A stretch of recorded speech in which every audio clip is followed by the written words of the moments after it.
The rhythm game genre has been more or less declared dead for years now, thanks to the death of Rock Band and Guitar Hero. Even though that isn't particularly true, most of the games that are still coming out are very Japan-centric, and certainly aren't as universally appealing as a Rock Band would have been.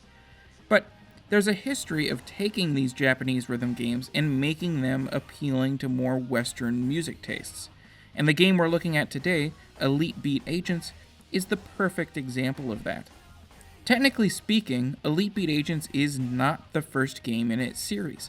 That honor belongs to a Japan-only title known as Uendon. Agents takes the core formula of that game and, for lack of a better term, westernizes the hell out of it, while making some mechanical improvements as well, but the core remained, and that core is basically tapping and dragging the stylus across the screen in time with music. Of course, the fact that it's on a portable system also helps it age quite a bit more gracefully than some of its console contemporaries. Lag is simply not a problem here.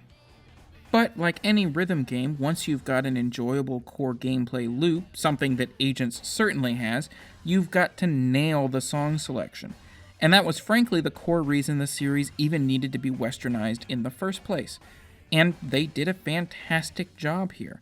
It's the perfect mix of the exact songs I'd expect to hear in a rhythm game that came out in 2006, modern pop hits from bands of the time like Good Charlotte and Hoobastank, as well as all-time classics from bands like the Jackson 5 and the Village People.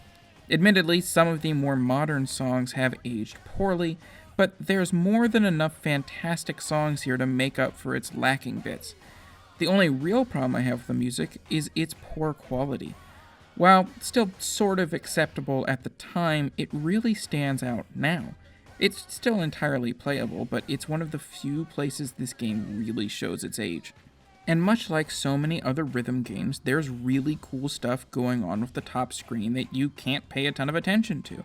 And with Elite Beat Agents, that's really a shame, as each song has a scenario to go with it. Someone with an emergency that the Elite Beat Agents have been called in to help with. Each one of those scenarios quirkier and more hilarious than the last. You do get enough time to get a vague idea of what's going on between the action-packed tapping frenzies, but you do miss a whole hell of a lot if you aren't recording it and then watching it later like I was.